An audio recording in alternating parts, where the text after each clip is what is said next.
Okay, good afternoon, everyone. My name's Rosie Bennyworth. I'm the Interim Chief Executive at the Health Services Safety Investigations Body, and we're delighted that you could join us this afternoon for this webinar that we're holding around our mental health investigations that we've been undertaking.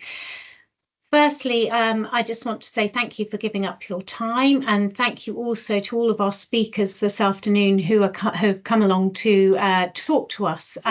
We want to cover a lot of ground this afternoon. We want to tell you about what we found, but we also want to hear everyone else's perspective on our work.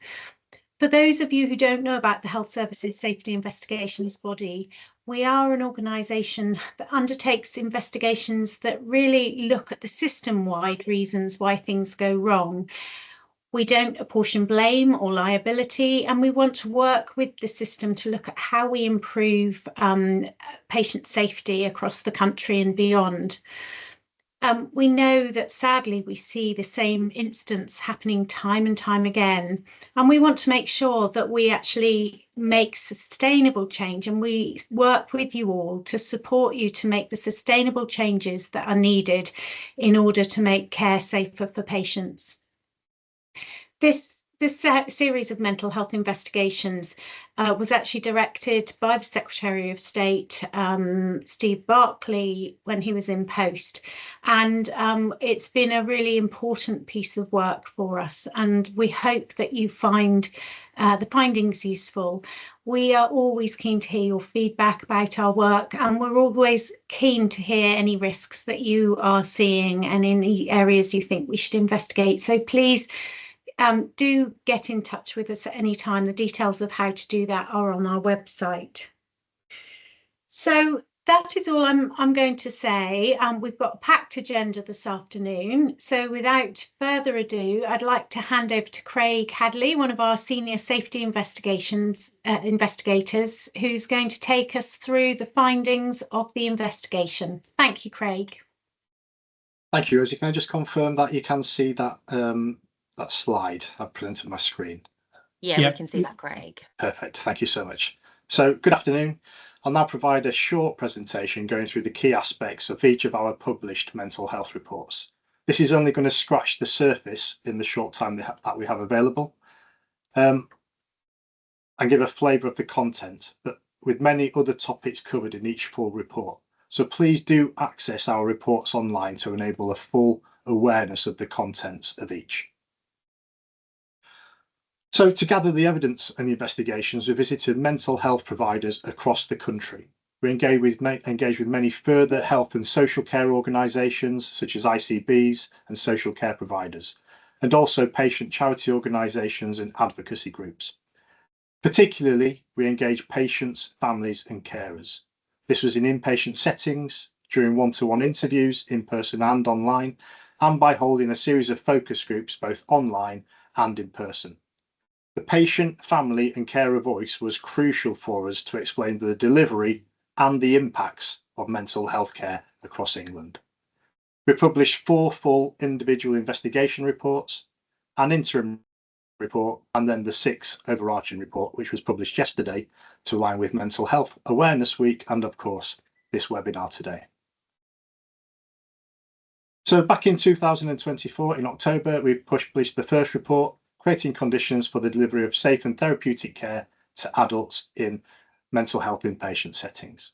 In this, we described workforce challenges and the impacts of these, and how a multidisciplinary skilled workforce is crucial for safe and therapeutic care.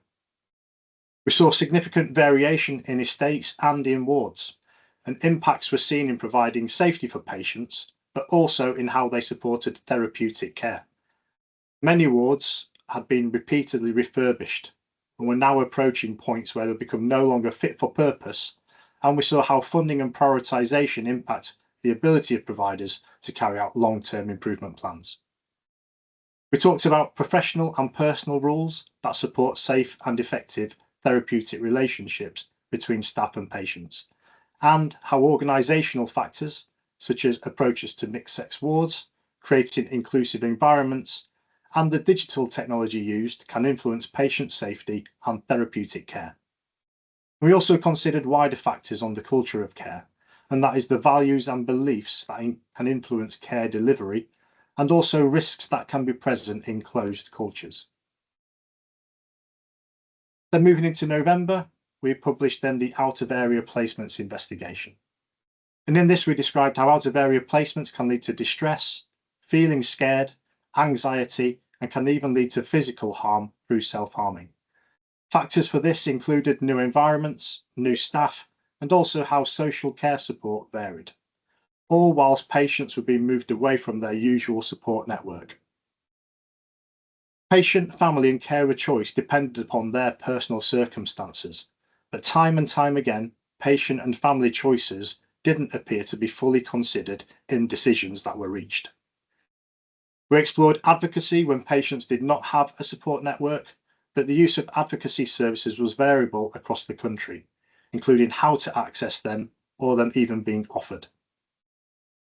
The investigation also found that patient flow through the entire mental health pathway had an impact on the use of out-of-area placements. Flow is complex and has many factors, but in simple terms, efficient patient flow meant fewer out-of-area placements. And the investigation found that efficient and seamless ICB and local authority interactions are vital to improving both flow and discharge. But because the health and social care systems operate to different and sometimes competing rules, priorities, funding and governance, they cannot be truly integrated.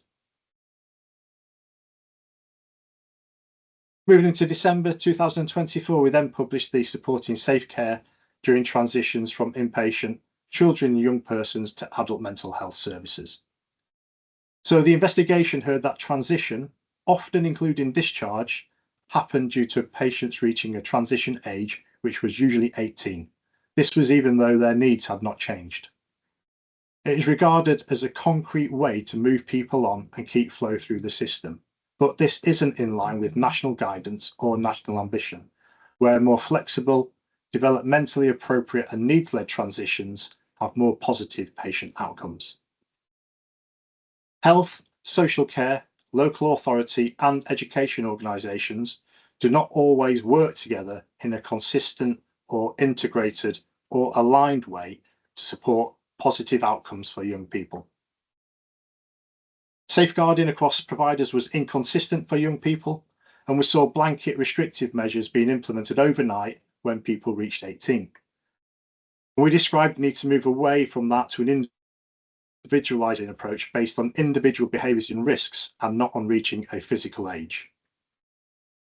The approach to family involvement in young people's care often changed overnight when they reached 18.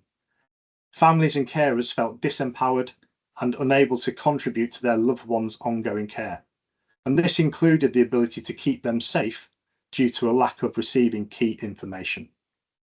Key takeaway for this investigation was the young person did not change, their needs did not change, their risks did not change. The health care and education system changed around them because they became a day older. So moving on to the creating conditions for learning from deaths in mental health inpatient services and when patients die within 30 days of discharge, we produced an interim report in September 2024 and then the main report in January 2025. And in the interim report, this highlighted the importance of taking a person-centred approach to patient safety assessment and safety planning and to stop using risk assessment tools that stratify an individual's risk of suicide or self-harm as high, medium or low risk. Then in the main report, we described how conversations about patient safety events are difficult, especially following unexpected deaths. There remains a cultural and emotional impact from investigations which significantly affect both staff and families, often leading to feelings of blame and trauma. We also discussed the variable quality in investigations and in incident analysis, and this often failed to lead to effective improvements. And we described the impact and the consequences of legal processes and how these legal processes then interact with the objectives of patient safety investigations. We discussed how families can feel excluded and mistrust investigation and inquest processes.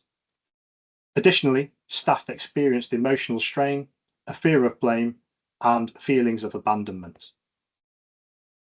We also highlighted challenges with the oversight and accountability mechanisms for mental health services, and therefore challenges in implementing meaningful changes following investigations and inquiries.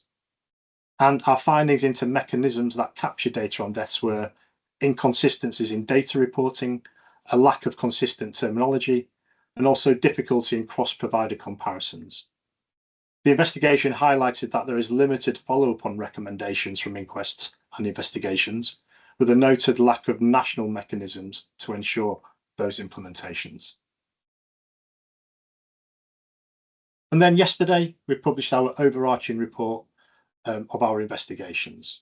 And in this, we discussed the fear of blame in mental health settings when safety events happen, contributing to a more defensive culture despite staff actively wanting to learn.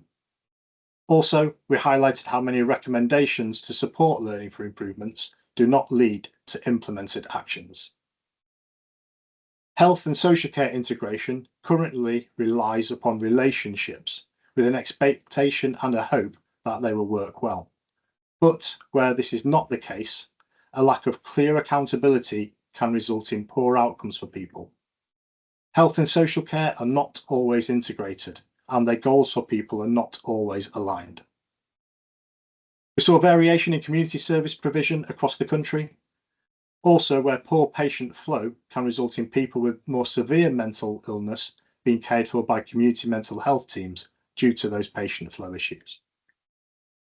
There are gaps in the provision of physical health for people with mental health problems, and this included inconsistent health checks, poor emergency responses, and also misattributing physical symptoms to their mental. And also we saw that doing tasks like ticking checklists often overshadowed meaningful, empathetic being interactions with patients. Open, compassionate conversations that build trust and therapeutic relationships can help to mitigate this. So now just an overview slide. So our reach, we have produced and published the 6 reports. We have various ongoing requests to talk and present about mental health investigations. And the investigations have also provided us with insights for potential future investigation focus. And of course, we're holding this webinar today. Drive for change, as you can see there, we've made numerous recommendations, observations, suggestions, actions, and local level learning. However, these are all just words.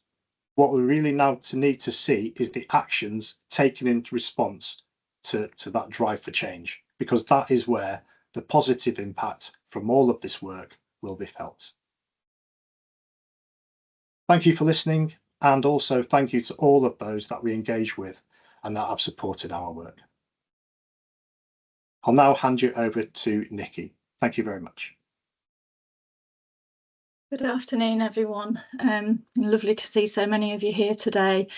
I have the pleasure of introducing Dorrit, Alistair, Charlotte and Paul. You will hopefully have read their bios, but just to confirm, Dorrit Braun from Making Families Count, also an expert by lived experience. Alistair and Charlotte, they both work as solicitors and work with and support families who have been bereaved or who have experienced severe harm whilst in mental health care, and have a significant wealth of experience in supporting those families. And we have Paul Whiting, Chief Executive Officer of Action Against Medical Accidents. Thank you so much to all 4 of you for being here. And really just like to start a conversation around, given your roles and your own personal experiences, either as an expert by lived experience or representing patients and families, how did the investigation findings relate to your own experiences of working with patients and families? And just to start the conversation, I'll ask Paul to consider that question in his context and then leave you to have the conversation. Thank you, Paul. Thank you very much, and a really interesting question. And actually, the reports and the recommendations really did resonate with myself and my staff, who I talked to about this webinar. Certainly what we see are many people who come to us, and I should be clear, we're a patient safety charity, we're not a mental health charity, we don't claim to be, but a number of people who clearly come to us are have encountered or are using mental health services and have had mental health issues and patient safety incidents that they want to talk to someone about. They're highly vulnerable. I think that's a key thing that I would draw out from what we see. These are very vulnerable people. I think what we also see is that they when their family comes to us as well, we sense from them and we hear from them that their voice is not heard and they're not listened to. We see that all the time, particularly, sadly, through our inquest service. So we provide a free inquest support service to people, and sadly it's the demand for that service is very high, for particularly from families who have lost a loved one through a mental health setting which was avoidable, and they all tell us about the fact that they were trying to talk to someone about the situation. They could see a problem emerging and they got nowhere and they were ignored, and the consequence is the loss of a loved one. So I think we see that. I think we also see issues of comorbidities, and particularly where people with mental health issues also have physical health issues, and they get treated as a second issue and get lost. And we often see the consequences of that in terms of the treatment plan in its total. And finally, I would say, I mean, you talk about the difficult conversations, and one of your reports talked about the lack of restorative practice and learning. We see that all the time. The system, and I would say this is wider than mental health, does not know, after all these years, how to deal with a difficult conversation, which speaks to a lack of training support for staff, because that lack of managing a difficult conversation is both a real hindrance for the family, the patient, but also for the staff. I'll stop there for now. Hope that's helpful. Absolutely. Thank you, Paul. And Dorrit, I know you've used the services of AFMA, and obviously you've spoken to us about your own experiences and our investigations. What are your thoughts?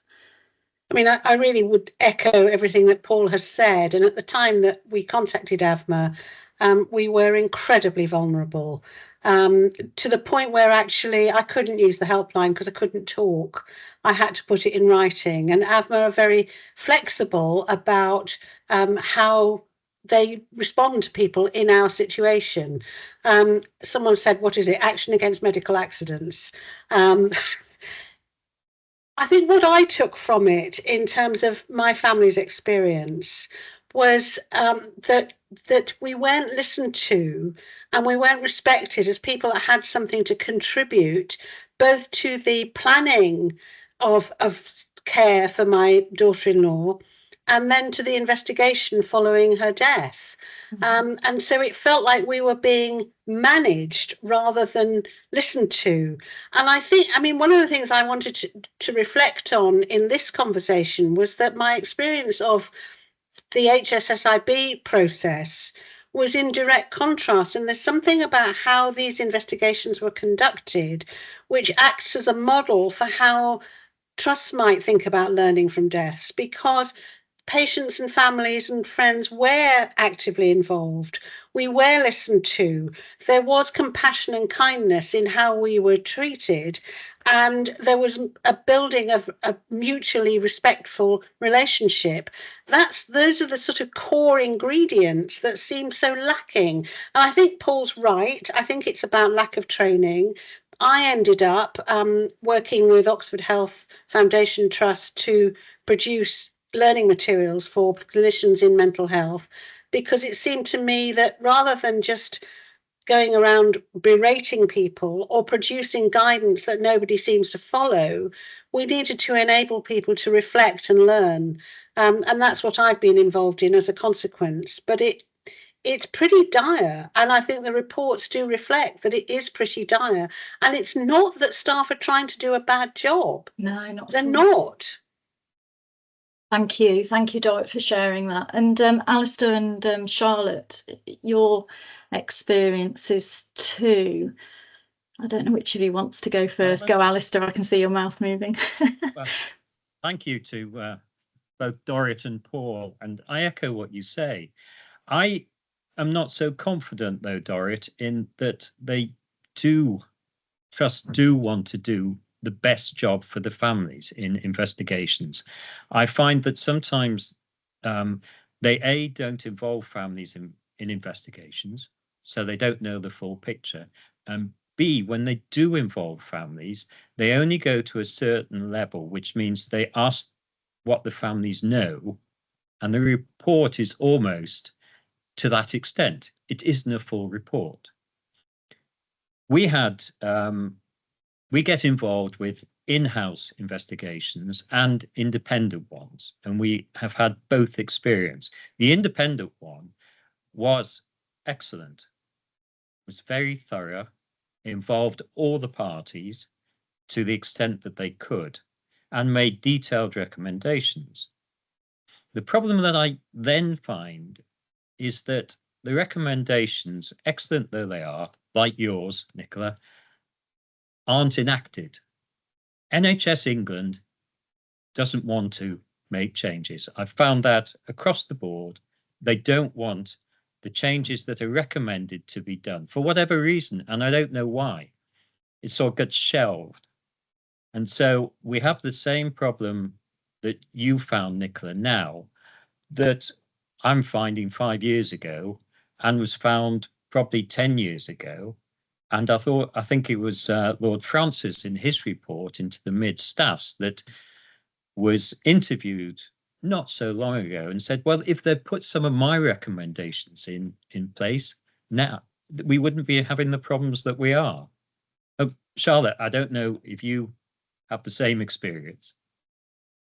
I very much do. I think, unfortunately, similar to Alistair, working with lots of families who've gone through that process, the experience they have after a death very much often reflects the experience they've had prior to a death, which is a sense of exclusion, defensiveness, and not understanding what's happening behind closed doors, both before someone dies, but then after someone dies, to understand what has happened. Because really, that is what families want to know. They want to know what has happened, why has it happened, and how will it not happen again. And at the moment, I don't think the processes in place allow for that level of engagement and learning, and I'm not sure, I don't have confidence that the new framework has made any changes to that, and I appreciate it's very much early days, and we're yet to see in all of the trusts and providers how that's playing out. But some of the recommendations which you've made, Nikki, which I totally agree are, you know, strong recommendations. They're really good reports in terms of giving a sense of everyone's experience of these systems, not just families, which I think is important to understand across the board. But, you know, those recommendations have been being made for decades in terms of learning, in terms of data, in terms of therapeutic care. And I think for most of the, if not all of the families I work with, one of the first things they will say to me is, how do we make sure this does not happen again to another family? They're not there for litigation. They're not there for compensation. They're there for answers, and they're there for learning. And it's very hard for families to see the same things happening time and time again, and then to have faith that actually people do want to learn, that there will be meaningful change. And I think one of the things which I really resonated with me was actually something that a staff member had said to one of your investigators about this sense that the more junior people are scapegoated and the more senior people are very rarely held out to answer questions. And I think that's absolutely right. If you're only putting responsibility at the doors of the junior people, then you do have a blame culture. And until people at senior levels really understand what's going on the ground, understand what the patient experiences, understand what the family experiences, and understand what the staff experiences, it will be very hard to see that change really coming to fruition. If I can just, sorry, go on. Can I just come on the back of that, just to clarify that I was meaning staff in the clinical work aren't trying to do a bad job. I completely endorse what you've said about once you get to investigation stage. and that those feelings of exclusion and being managed just continue. I think in a clinical setting, staff are not encouraged to engage with families or to listen to them. They're not supported to do it. So I think, you know, if we're trying to learn and prevent, it seems to me that's about learning and support for staff. But in terms of investigations and recommendations, I mean, I absolutely despair. And it was a couple of weeks ago, I read in a national newspaper that the very same crisis line that had let my family down so horrendously had done it all over again 4 years later, having reassured the coroner that they would be reviewing their service and learning from it. Well, they haven't.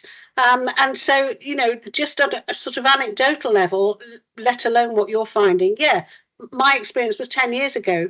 Nothing has changed in terms of their recommendation after recommendation, their statutory guidance. It's not being followed. It's not happening. And that the big challenge, it seems to me, is how do we implement change? How can we, you know, what's the point of having all the recommendations? We had a prevention of future deaths report from the inquest. We thought initially that would be really helpful, but of course, nobody takes any notice of them. They're totemic, but they don't change anything. So I totally agree about the real challenge is to get the recommendations implemented and make change happen. Thank you, Dorrit. That's really helpful. Thank you, all of you. And actually, you've talked about some of the things that trusts can do. But so, in terms of your own experiences, how can organisations ensure the experiences of people like you, Dorrit, and patients, families, as reflected in the investigation reports, are truly heard and learned from? How do you think we can make that happen? What do you think's needed? I would say that they need to be involved, particularly where there's been, like Dorrit, there's been a tragedy happened, and particularly with all the families that we work for and Charlotte works with. They need to be involved fully in any investigation. I don't think the investigation should be carried out by the same trust in whose care the individual was. It should be an independent investigation. And then they should be fully involved, and then they should, where there are recommendations and changes, they should be allowed to see that those changes have been put into place. So that's on an individual basis, and they should be able to give talks to staff in hospitals to make them aware of the effect that this has on them, their extended family. So they need involvement from families to a huge extent. On a wider basis, where there are recommendations like in your reports, Nicola, it has to go down to, it has to be accepted that they need to be done, and then B, there has to be an independent body with power to ensure that they are put into place, not, I'm sorry, NHS England, not just the Health and Social Care Department. It has to be an independent body to include representatives from there, but to include other representatives with the power to ensure that what recommendations are made, which are agreed, are put into place. I echo all of that. I would make one additional point. I think there is something about the quality of the investigation, and it probably, to have confidence, needs to be independent. One of the other things that struck me from the collection of reports here, particularly from the out of area placement report, was your call or recommendation about advocacy and the need for advocacy. There is a very limited resource in this country for advocacy. There is some, there's not much. I think we have to put this front and centre alongside some of the other recommendations if we're to make meaningful change. I go back to my point. Many of these people and their families are very vulnerable. They don't know how to navigate the system. They seldom use the system. And when things go wrong, it is an alphabet soup of organisations that you need to turn to.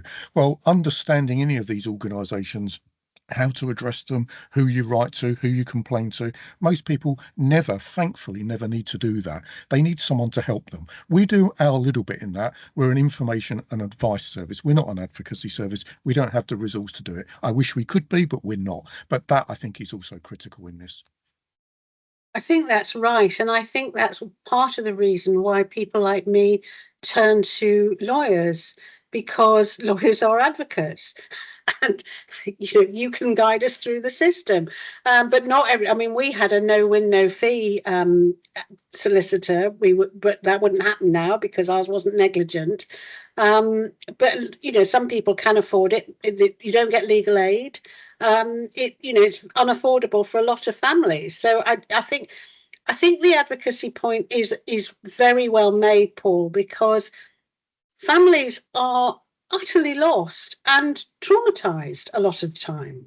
If something's gone wrong, or they sense that something's gone wrong, they're casting around desperate to know what to do and how to do it.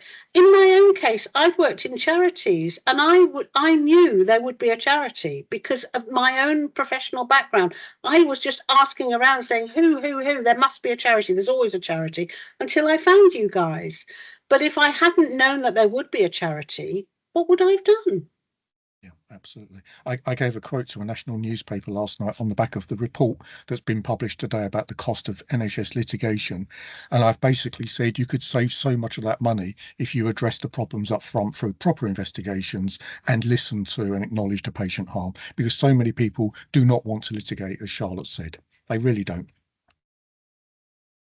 Thank you. And in terms of key messages from the investigations and the people you represent, what would be your key message, Charlotte, from what you've heard?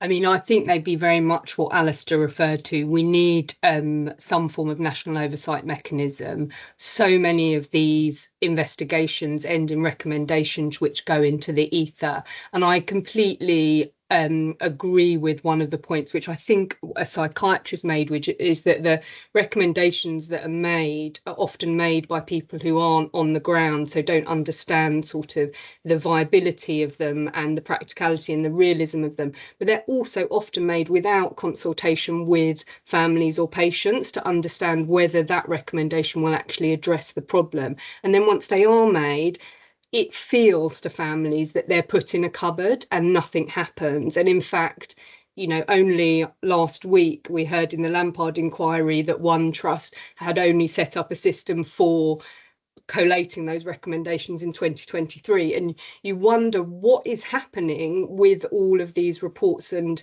recommendations. And if someone was there who was independent, pulling them together, not just internal trust investigation, coroner's recommendations, public inquiry recommendations, and looking at them and seeing why they're not being implemented and taking that action forward, I think we would see real change. And obviously that's one of your recommendations. That recommendation has itself been made many times before over many years. It hasn't been picked up by government. I hope it is picked up. I think it would lead to real change.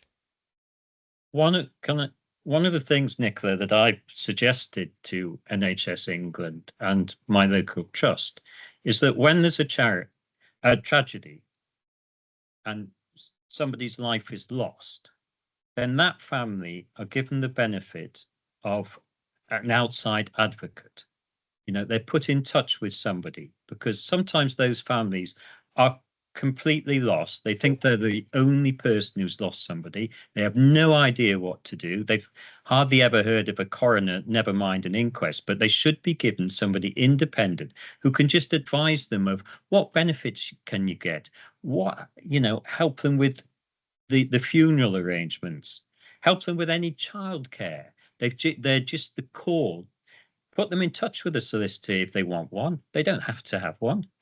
But just be their help, because it's no good being given a liaison officer from the trust in whose care your loved one lost their lives.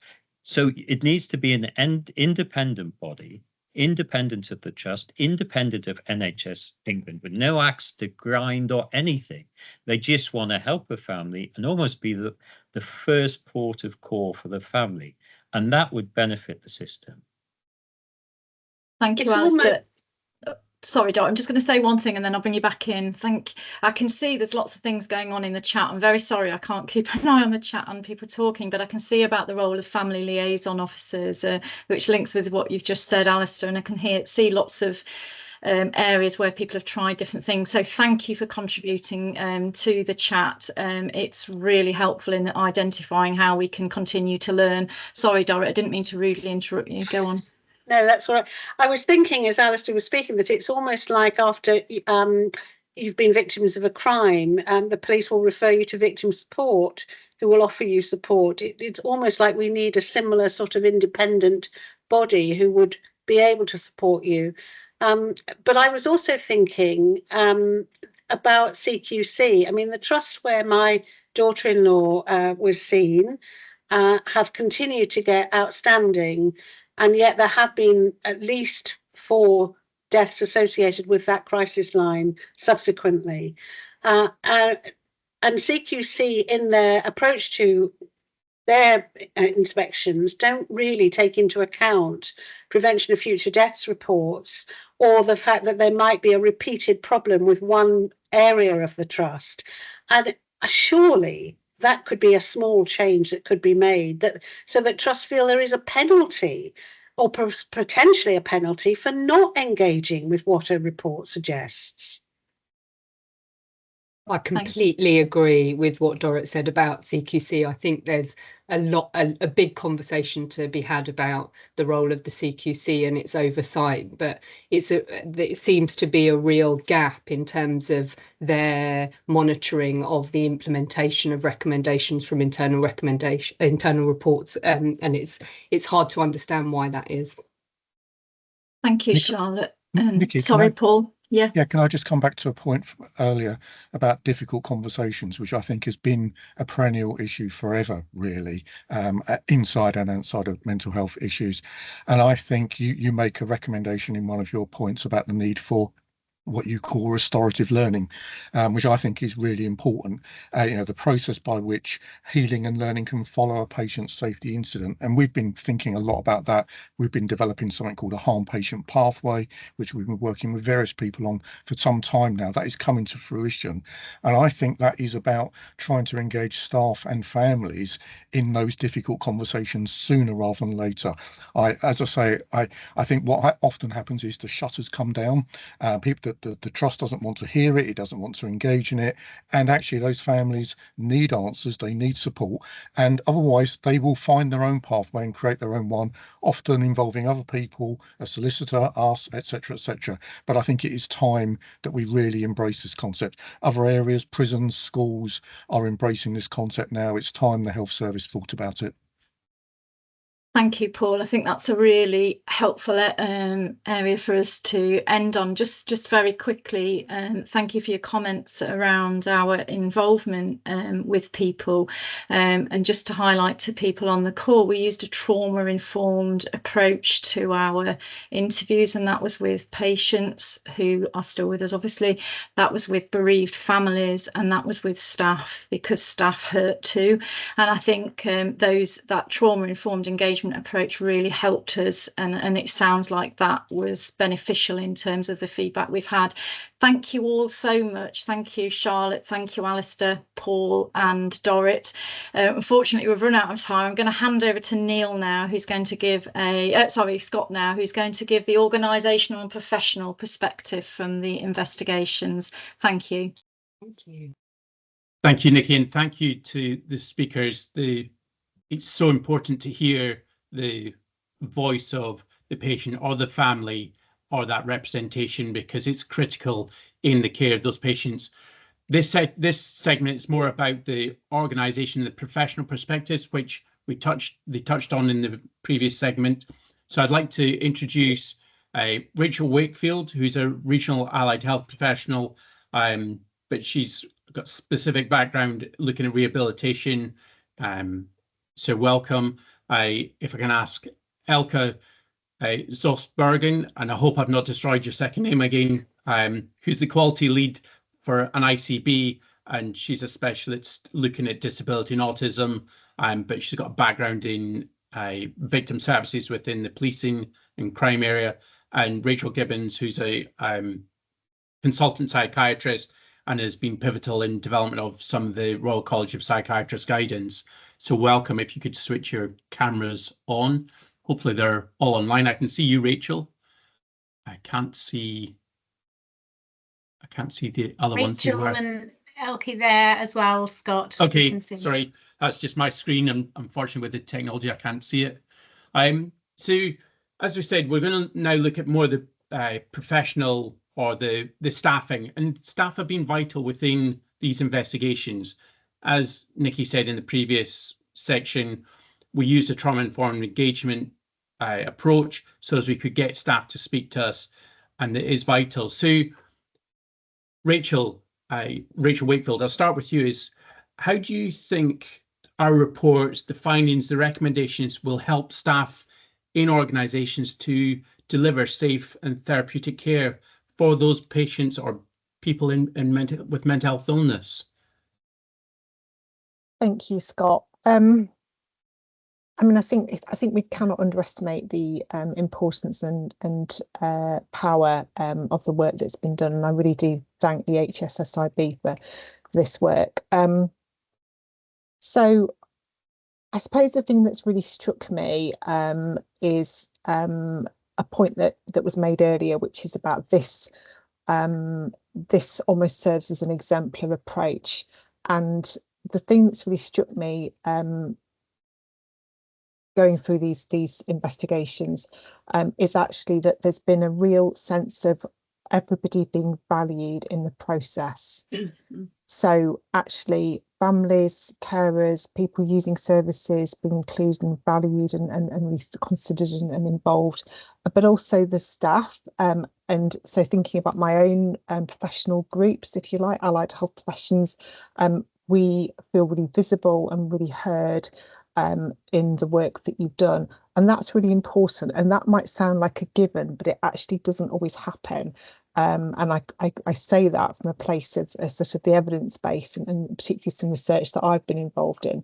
So actually thinking about the breadth of people that were involved in and are needed to deliver safe care is really, really important. So actually what's been produced has real power and relevance to I think everybody working in mental health services. Nobody's been left out, nobody's been left behind.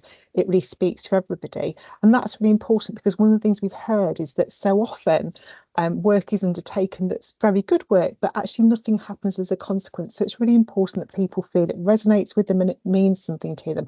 So actually this work really speaks to everybody, and particularly included in this is the allied health profession. So I'm thinking, you know, for example, around occupational therapy. I'm an occupational therapist myself. You know, occupational therapists are really key within mental health settings, but also we have physiotherapists, we have speech and language therapists, arts therapists, dietitians. So we have lots of people that have been considered and thought about in the breadth of this work. So actually that reflects the broader patient experience, that reflects the people that make up the day-to-day reality of somebody's care and experience, but also it reflects, importantly, the assets and opportunities, because actually one of the things that really comes through in this is the importance of the breadth of a number of perspectives, a number of different people, organisations and agencies working together. Actually, this is absolutely a team approach, and needs to be, and that's really come through. So I suppose that's the point I would start with. No, thank you, Rachel. It's really kind words as well. Rachel Gibbons, are you there? I am. Hello. Oh, excellent. Sorry, I just, because your microphone had gone off, I was always concerned about the technology.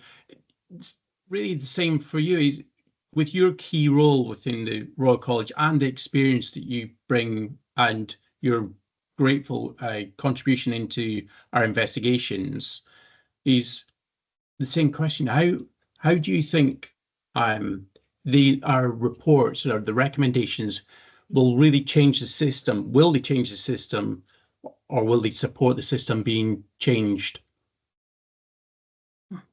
Well, I think that's a very good question. I think first to say I'm going to talk for myself, and I'm certainly not speaking for the Royal College. So I'm going to speak, I'm going to speak in the role that my own, speaking with my own voice, if you like, which I think is really important in this area, actually. So firstly, I think the recommendation, I think the reports are really very good.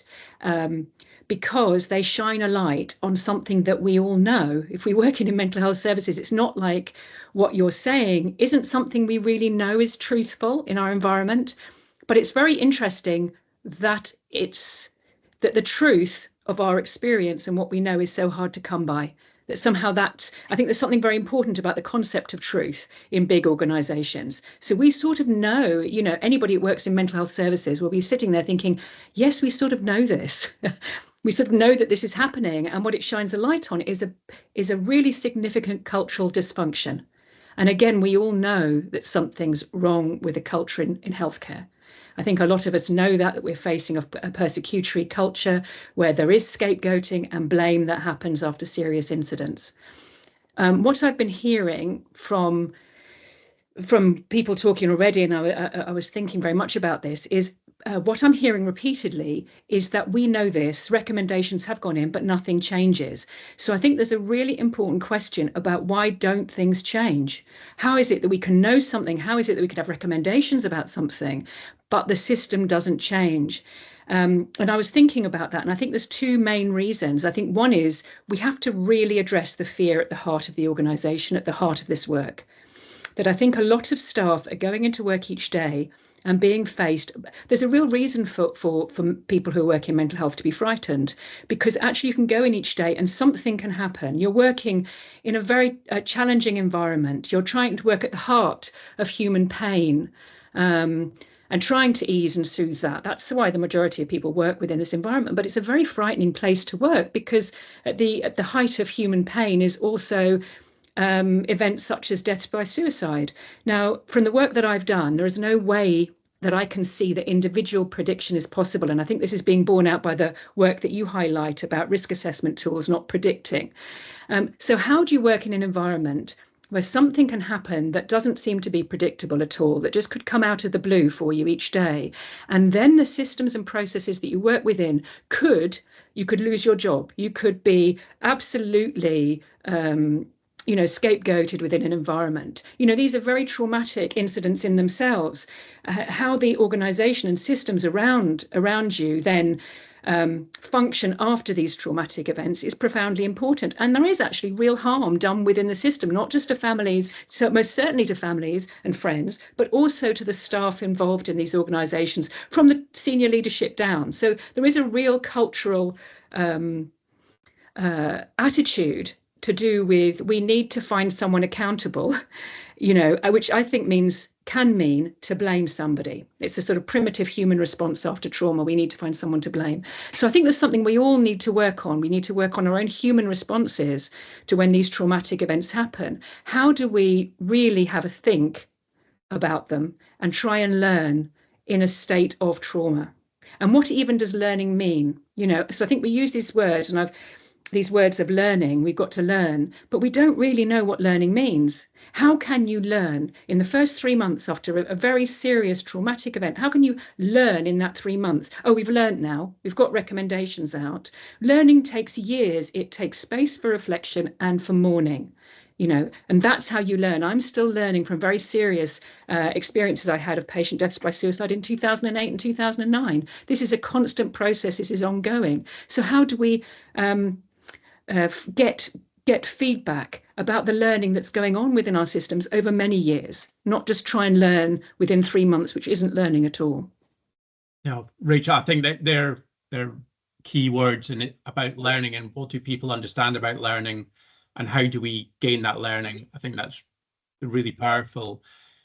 Elka, from your perspective, or from the ICB perspective, what are your thoughts on how these are recommendations and the reports will change your activities, or how are you going to change commissioning, or how is it going to improve the services from the ICB perspective?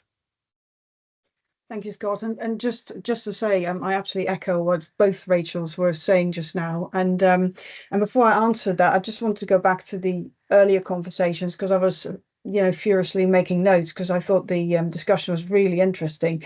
And just to say that what I really like about the reports is that trauma-informed engagement that took place, because we know that's key. I think everybody knows that's key.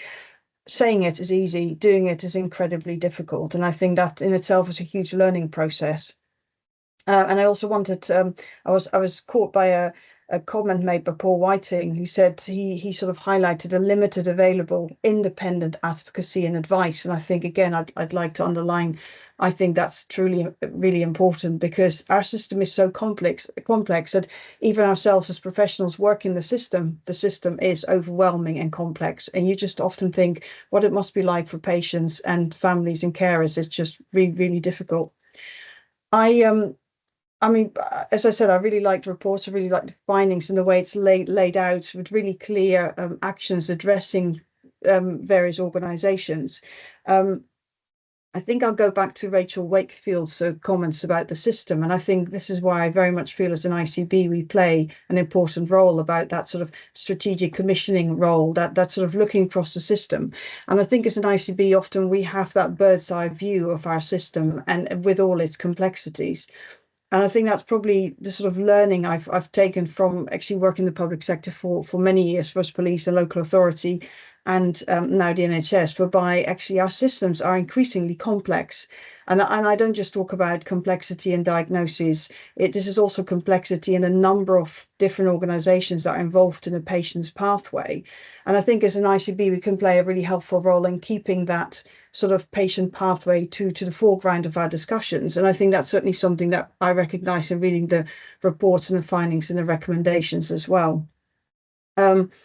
I think also, just to come back to something that that Rachel Gibbons said as well about, and Rosie sort of highlighted this in her introduction, is this a sort of apportioning blame to various people. Rachel, I recognise this as a massive issue in our system, and I think I totally agree that how can we enable people to learn if they fear the reprisals that will follow at the end of it. And I think if we really need to change ourselves into learning organisations, we definitely do need to change culture and really make sure that people feel able to speak out freely. And that in itself is a really complex issue. And thank you. I think the cultural and being able to speak up and the independence investigation, we're in a very fortunate position that that's our legislation, that we have to be in apportion no blame or liability, which I think helps us. It also helps us when we're talking to patients, families, or staff, because there's not that fear built into us. So hopefully we are a good benchmark to go against. And that probably leads on to just another point, how can those with responsibility for implementing the recommendations ensure the actions really are meaningful and impactful? I'll come back to you, Elke, first. Yes, sorry. Thank you, Scott. Because I was just going to add that I think, and we've had a lot of conversations about this locally, where I mean, one of the reports that we've worked on a lot in our ICB, and I know this isn't in the set we're talking about, but this was it's a similar one in that it was to do with keeping children with mental health needs safe, the design of the paediatric wards, which came out in May 2024. And this sort of, I suppose, the understanding that when we talk about children with mental health needs, it's not just mental health. It's almost like we can take up mental health and sort of look at it as on a separate issue. But in reality, education's involved, the local authorities involved, voluntary sector is involved. It is all part of a really complex system. And for me, if we really want to make meaningful change, and I agree with what Charlotte said in the last discussions, that's the key thing, isn't it? How has that changed the system? I think we need to make sure that we get all those key stakeholders involved in those conversations, and we can agree a shared understanding of risk, a shared understanding as to where our current gaps are, and a shared agreement as to how we're going to fill them and how we escalate things as they're not being sorted. And I think we still have a lot of work to do in that area. No, thank you, Elke. I think, yeah, well, there's definitely work to be done. Say including the reports that you mentioned, we've had 9 reports in total inside the mental health area. We wouldn't be doing these reports if we didn't think there was benefit or learning to be had. And just really as a final sort of question to the 3 of you is, again, what if you could have one key learning point, what would that be? And Rachel Gibbons, I'll probably come back to you because you mentioned top down and driving the culture that way. So if I can pose that question to you first, is what do you think would be the key takeaway? Well, I think there might be a couple, I'm afraid, but I'm going to start with one that's just appearing to me as people are talking, because I think it's all of us. We all have to work together on this cultural change, all of us. And I was wondering about something as simple as not just a no blame organisation, but a no scapegoating organisation, because all the staff know when someone is being scapegoated, and it really does happen. After serious incidents, people will be suspended within the aftermath, bang, bang, bang, bang, bang. And I think something has to be assumed to be, we're all primitive humans at heart, and I think we've got to try to reduce that response. We've got to reduce the scapegoating response, because if the staff see that happen, they know it. You know, if that can happen to one person, it could happen to me, and that increases the level of fear. I think there's actually a relatively straightforward action there about a no scapegoating organisation, and reflecting on any suspensions that occur in the aftermath of a serious incident. Is that a scapegoating response, and can we actually talk about that?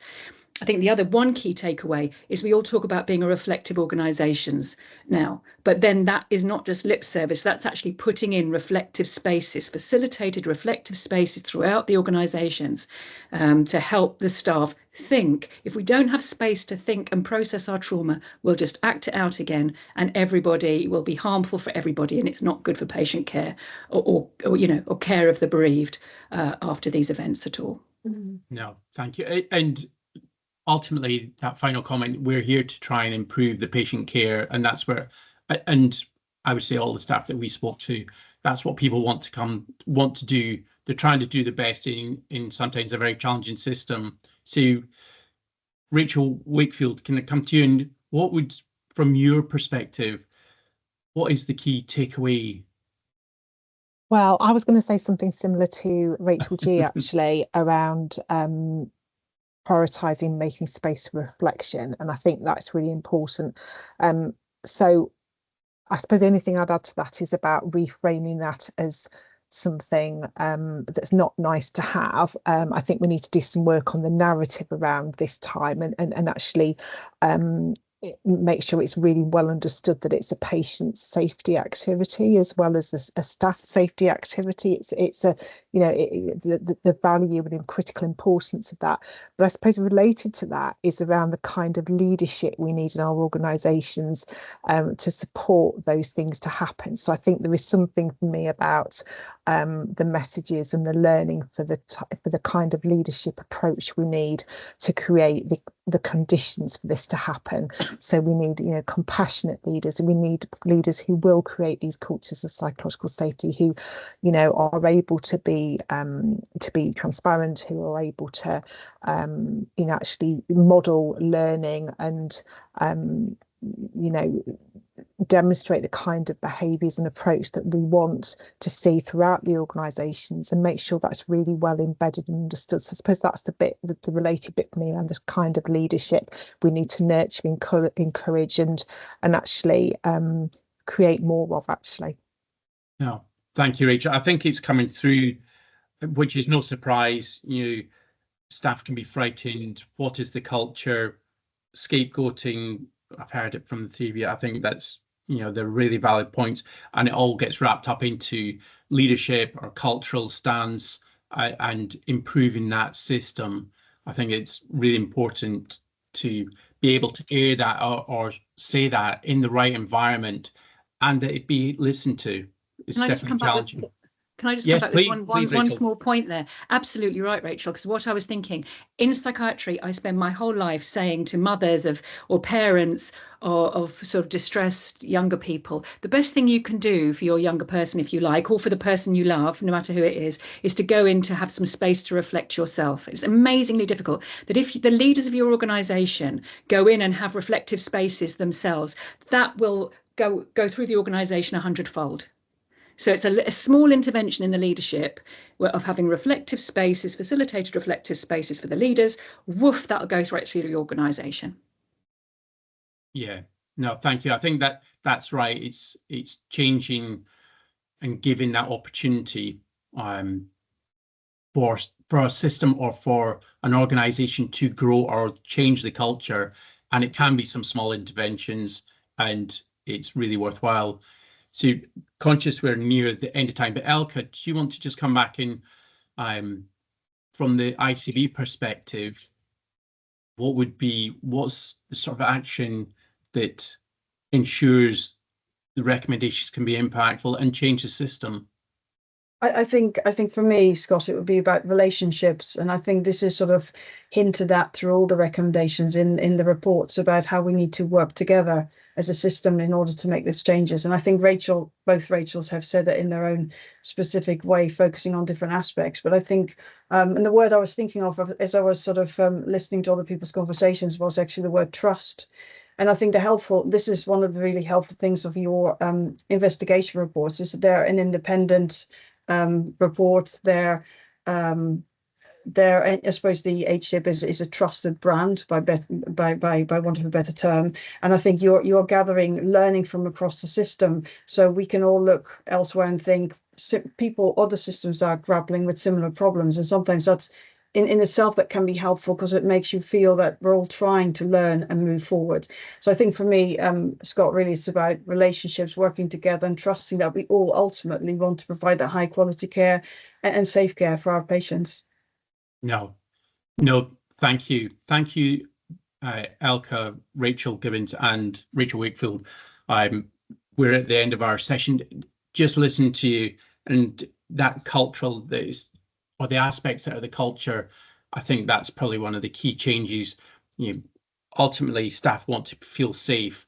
If they feel unsafe, they'll report stuff, or they'll talk about stuff, and that allows a system to change. If you've not got that right setting, if you've not got the right leadership, absolutely, you're on a trajectory that is very difficult to change. So having that engagement, and thank you very much for the complimentary comments about how we investigate. As I say, I think we're in a very privileged position, and we're able to produce those reports that hopefully can change the system. But thank you very much for your contribution this afternoon. I'm now going to hand over to Neil Alexander, who will introduce the next segment. Neil, over to you. Thank you, Scott. For the final session of this webinar, I'd like to introduce Gemma Byrne and Stephen Hinchley. I'd like to turn your cameras on, please. Thank you.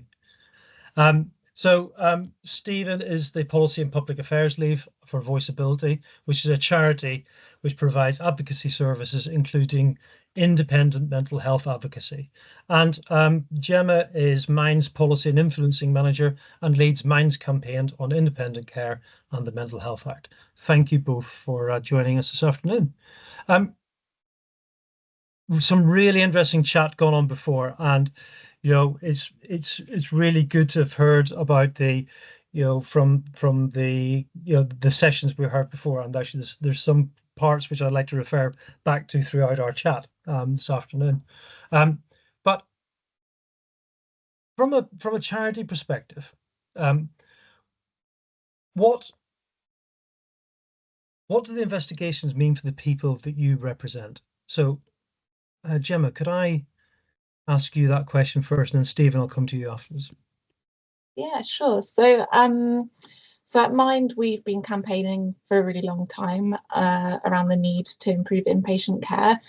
And generally, what we tend to hear from people is that too often people experience unsafe care and at times abusive care, that environments are untherapeutic, and that the inpatient mental health care feels less about helping people to kind of recover, but more just that they can feel like a holding space. And we know that good care does exist out there, and particularly I know we've all spoken about, like, staff are working really, really hard and want to provide the best care that they can. But also, having said that, whilst it might not be happening absolutely everywhere, this is a systemic issue that needs to be addressed. And I can't tell you the number of times I've heard people say, I came out of hospital feeling more traumatized than I went in, which is just such a kind of stark reflection of what the kind of inpatient space is like at the moment. So I guess in terms of our work at Mind, we really wanted to shine a spotlight on this issue, because I think it's something that those of us kind of in the sector or working in inpatient care or so on kind of are aware of. Actually, more broadly, it's an issue that's not really spoken about very much and carries a lot of stigma. So we wanted to shine a light on kind of what's happening. And I think one of the key things we were asking for from government, one of the actions was to launch an investigation into what's happening in inpatient care. So we were really pleased to see the kind of HSIB investigations launched, and kind of, as others have said, some of the kind of really positive elements of it have been the way that we were able to work with HSIB to kind of feed in our insights from people that we work with about what elements need to be kind of looked at, and also how to involve people with lived experience in a really meaningful way. And it's been, I think, very helpful to have that kind of independent voice, as others have said, because sometimes we as Mind raise kind of these issues about inpatient care, and you kind of get the sense that sometimes people think, yeah, well, you're Mind, of course you'll say that. But it's quite useful, so it's always useful to have like an independent voice to kind of say, to do that investigation and say, yeah, look, this is what's happening. It's a systemic issue, and it adds kind of legitimacy. So that in combination of the really practical recommendations, I think, have been really, positive to see. I think, as everyone said, there's a kind of question around how you turn that into action and how you turn that into change. And I think from our perspective, kind of looking, I guess, nationally, a gap I see is around the kind of government commitment to tackling the problems in inpatient care. It was the investigations were directed by the Secretary of State from the previous government, but since the kind of reports have come out, I haven't seen as much public engagement, as much kind of engagement from the government publicly as I'd like to see. I think so many of the reports, you read them and you just think, this is absolutely awful. And and you look to, what is the government saying, and you don't really hear that much. And so I really feel that an absolutely key element to securing change in this area is the political will being there to actually to do something and say, yeah, we are going to prioritize mental health, and that it's not okay for inpatient care to go on kind of looking like this. Gemma, thank you so much. And actually, you mentioned about being able to facilitate your focus groups and being able to help us to access people to help us with the investigations, which is absolutely vital for what we were able to produce. Stephen, same sort of question to you, please. If you've got any reflections on that. Yeah, thank you, Neil, and thanks, Gemma. So yeah, as you mentioned, I work for a charity called Voiceability, and we provide a statutory service called Independent Mental Health Advocacy that's available, at least in theory, and we can come on to that in a little bit, maybe, to anyone who's detained in a mental health hospital under the Mental Health Act.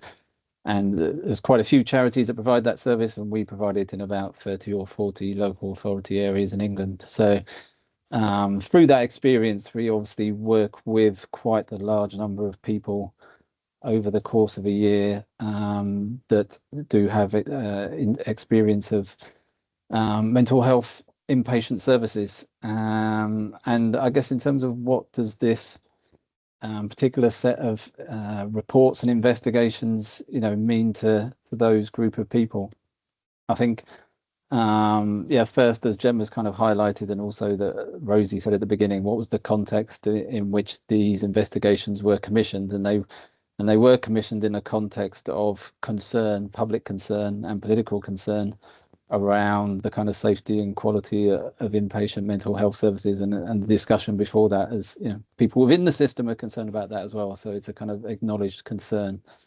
And we've also heard a little bit during the course of this session around how lots of people feel that their voice is not heard, whether that's a patient, but also staff working in the system as well.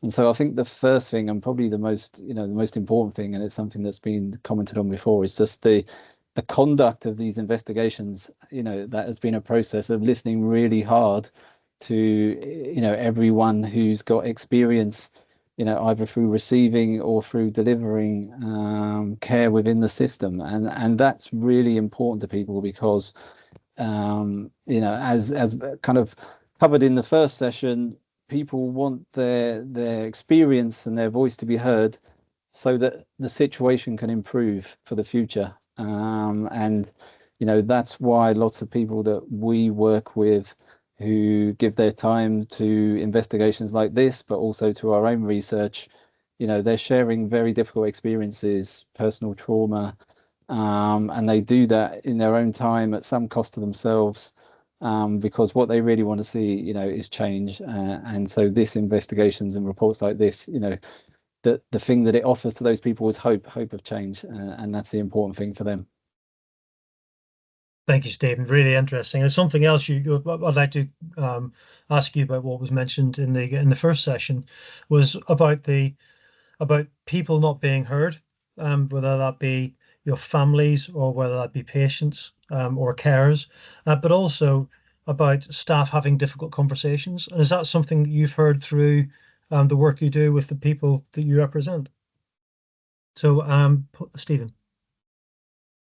Yeah, I mean, I think obviously the report that we had most engagement with, which is when we spoke, Neil, about the out of area placements, and if you like, out of areas placements and the number of them and the extent of them and the number of inappropriate ones, as you highlight in the report, is a direct effect of the pressure, the huge pressure on the system, where we have increasing amount of mental health conditions, a finite resource, both in the community and in inpatient hospitals. And in that environment, obviously, in that pressured environment, then I guess we feel it's really important to try and lean in, particularly obviously to the voice of patients and also their families and carers. And from our perspective, and it's come up a couple of times as well, that the relevance of independent mental health advocacy within that system as being kind of independent of the healthcare provision, of being kind of relational based, and obviously those advocates can potentially develop a different type of relationship to to healthcare staff. Obviously healthcare staff are there to provide safe and as high quality service as they can, but obviously the nature of detention in a mental health hospital, of some aspects of that being against people's will, does create a certain environment or context in which that healthcare is being delivered. And an independent advocate, is there purely to, if you like, be a support aid and to support the voice of that person in the decision making around their health and care. And some of those people, it's very difficult to have a voice. It might be they're non-verbal, for example.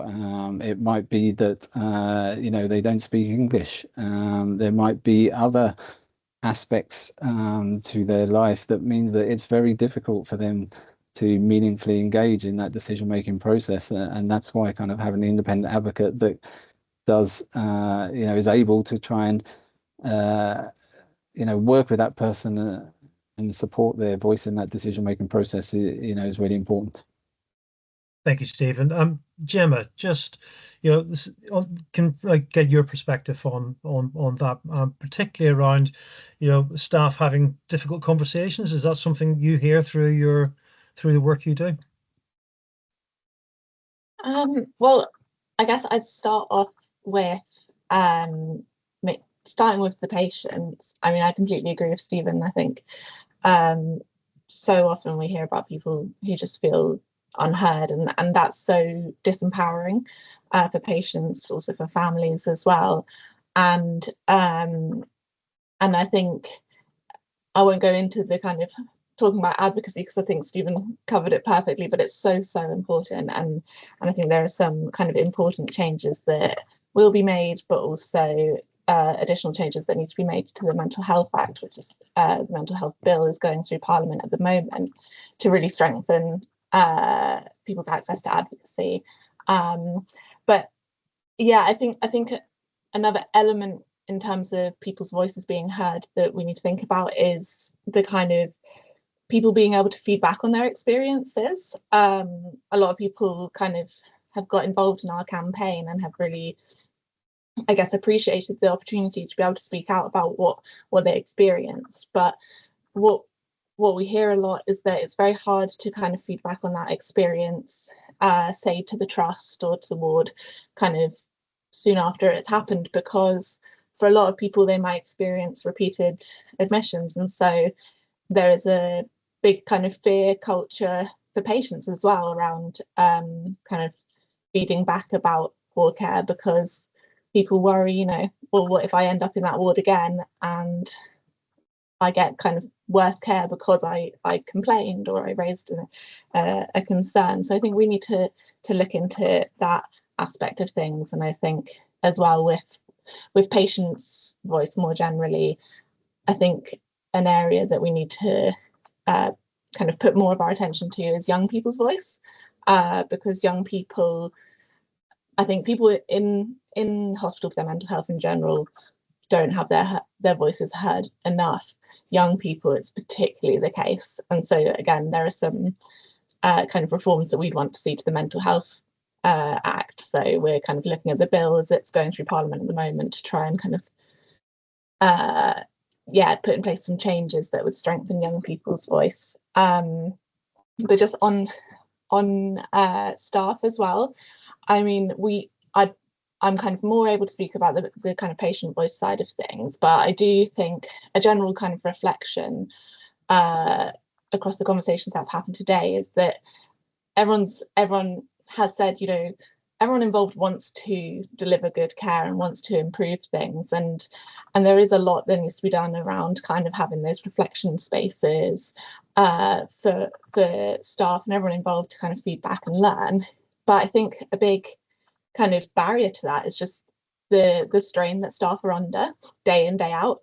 Everyone is turning up each day just trying to deliver almost like the basics of what they need to deliver, because so often wards are so understaffed. I think like 1 in 5 mental health nursing posts are vacant at the moment. So we need to kind of consider that context, that like, do people have the brain space to do a lot of this kind of reflecting, and what do we need to do to actually create more of that space?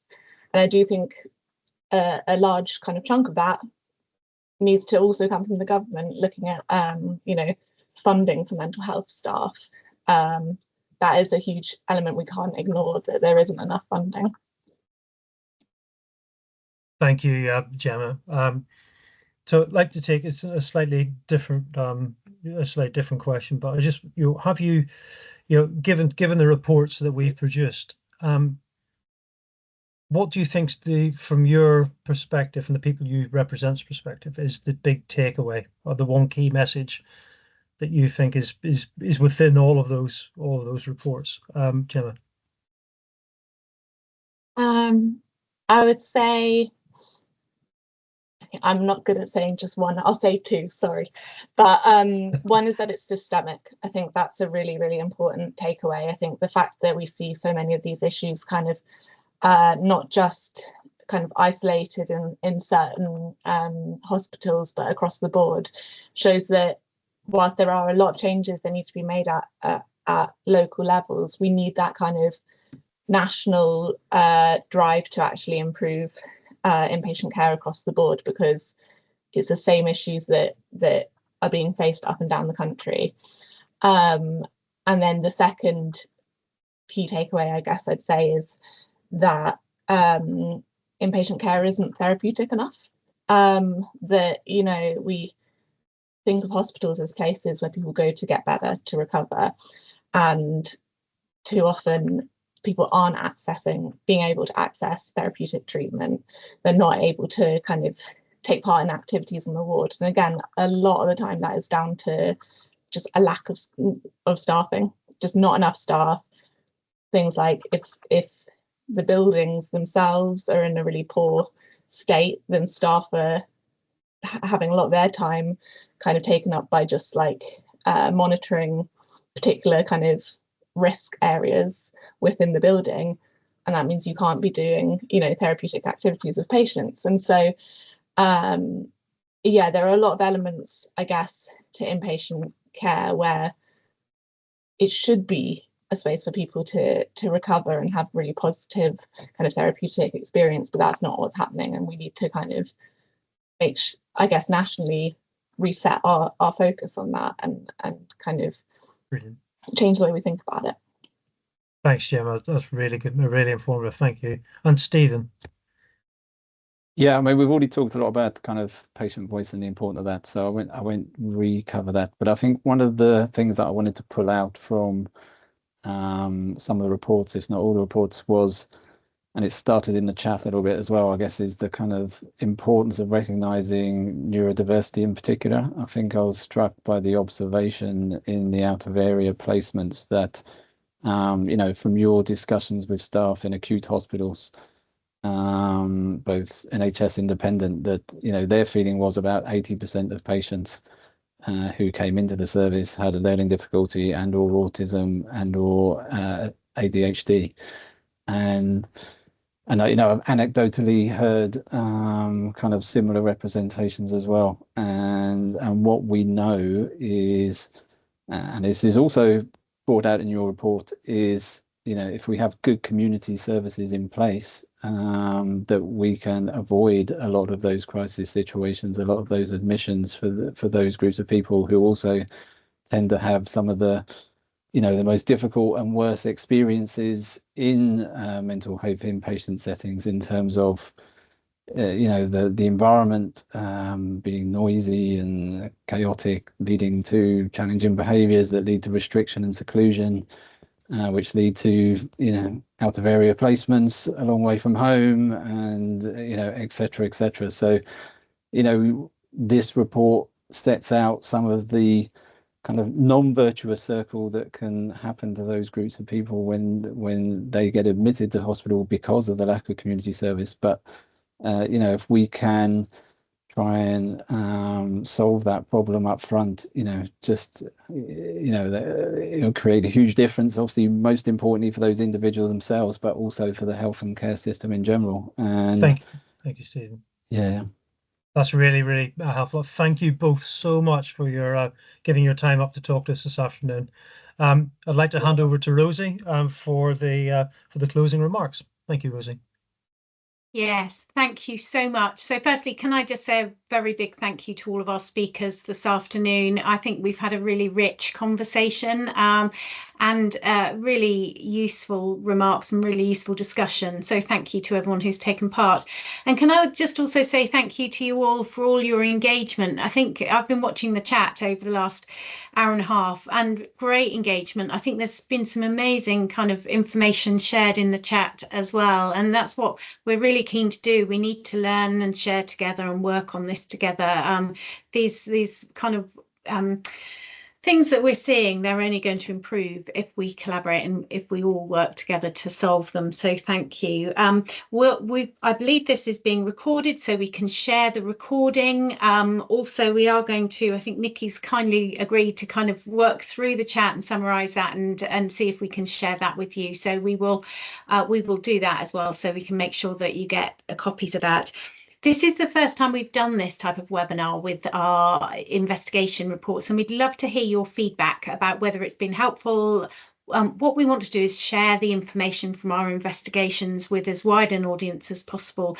So if you've got any thoughts about how we should be doing that, whether this type of format is helpful, or if there's other things we should be doing, please do let us know. We really want your feedback. We also want to hear from you. We've had some examples in the chat, which has been fantastic, but we want to hear from your concerns. We want to hear the emerging risks that you're seeing. And so please don't hesitate to contact us at any time. And the information's on our website as to how to do that with things that you think we should be looking at and where we can add value. So thank you for that. And please use our reports. Please put them in front of decision makers. Please put them in front of people you're working with and say, have you read this? And discuss them. Some great examples as well in the chat of how people are using them in ICB meetings and things like that. So they're there to be used. They're there to kind of really back up your concerns and kind of back up the things you've been saying and worried about. And, you know, I think we are in a challenging time. We recognise the challenges that everyone is under at the moment. We know that you're all working incredibly hard to meet those challenges, and do in the health service. We recognise those challenges, and we're here to support you and to think about how do we deliver that. Those systems, those processes, those environments that are going to enable people to do the best job for patients. We all know that you show up every day wanting the best outcomes for the patients that you serve, and we want to be able to help you with that. So we've put on a QR code on the front here for you to share any feedback, and if you want to share any comments on social media, please do through the hashtag. So all to say is thank you and have a fabulous afternoon and evening. Thank you very much.